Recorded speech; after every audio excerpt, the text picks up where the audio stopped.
Explain what it means to be raw vegan and animal rights. I've been vegan for 10 years now, and I got into vegan because I want to improve my health. And I was always an animal lover as a kid. So when someone said, you can stop the slaughter of animals, the cruelty of animals, the exploitation of animals, and improve your health by going vegan, I was like, what the fuck? Okay, I can do that. And that's just where it started for me, and then progressed into raw foods, into fruits, vegetables as my staples. And I promote vegan just as such an easy lifestyle change for people. Raw foods maybe a bit on the element for a lot of people on the fringe, but vegan, anyone can be a vegan.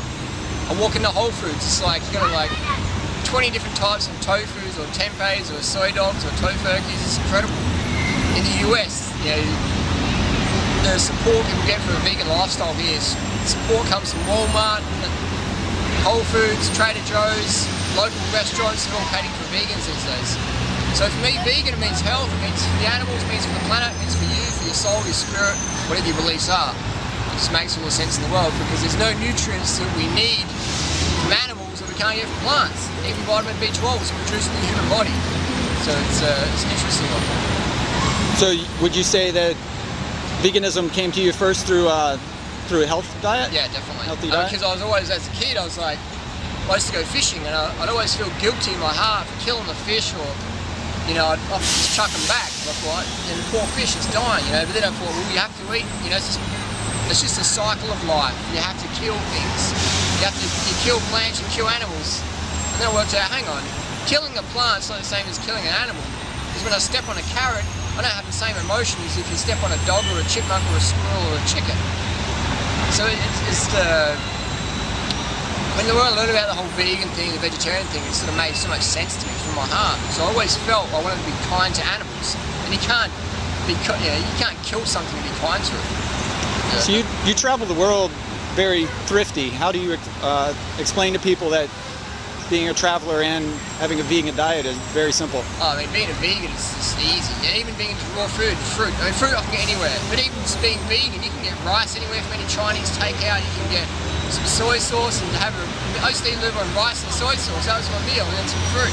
And now I just put fruit for breakfast, lunch and dinner and some salad. It's easy to get. Being a vegan is so easy.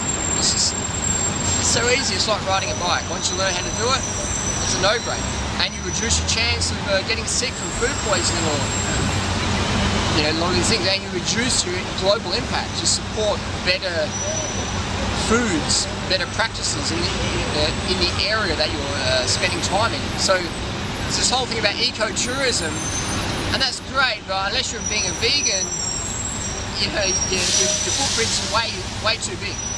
Way too big. And when I go to Thailand, I see all the fishing fleets just raping the oceans for tuna and squid, and it's crazy. So when I go to Thailand, it feels good that I'm supporting the farmers who are producing plant foods. It's fantastic, because the amount of food you can grow to support a vegan community only takes a little bit of land. You know, you can have rice, you can have fruit trees in between. It's so ecological, it's so fun, it's so tasty. It's good for you, it's good for the animals, it's good for the planet. So were you athletic before you became vegan? I got into sports and I got chronic fatigue, and then I started meeting some people who were actually eating healthier than what I thought healthy was. And that's what I got introduced into vegetarian. I went vegetarian for 1 week and then I went vegan afterwards that. Because I was like, hang on, why am I still drinking milk? I'm a grown man. If I'm going to drink milk, I'll drink milk for my mum versus some cow or a bunch of cows I don't even know. And then I thought, hang on, drinking milk for my mum's crazy. So I'm going to go vegan. And my VO2 max went up from 67 to 78, and that's tested at local institutes back in Adelaide. And it made so much sense to me. I felt better, and as a cyclist and runner, being a vegan keeps you leaner naturally. You don't have to starve yourself as much as, well, you don't have to starve yourself at all, but a lot of guys I know starve themselves to reach a certain weight.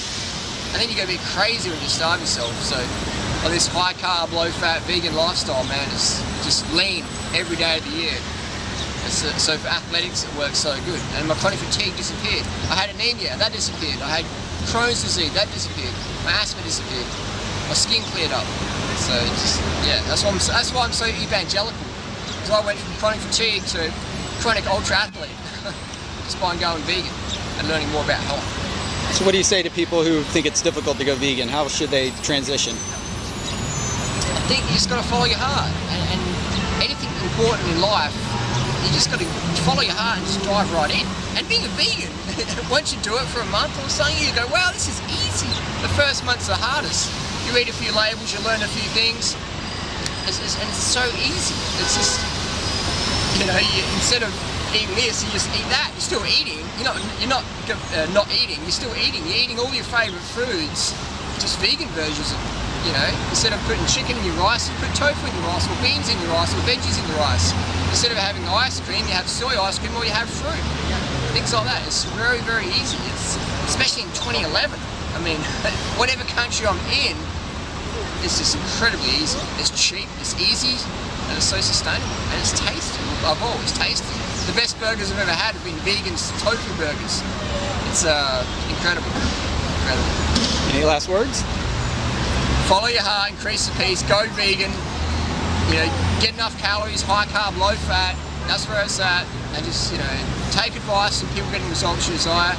Check out the websites, veganbodybuilding.com, keto.org, 30bananasaday.com, that's my site, Durianrider.org, veganfitness.net, PCRM, that's Physicians Committee for Responsible Medicine.org, notmilk.com, did I put that in there? It's incredible. So it's just about getting informed. drmcdougall.com. A lot of vegan doctors out there actually. Heartattackproof.com. It's incredible. People are reversing type 2 diabetes by going on a high carb, low fat vegan lifestyle, reversing heart disease, reversing cancer, reversing obesity, all without starvation, just by eating wholesome, tasty plant foods. It's incredible. So get adventurous, follow your heart, see you on the road.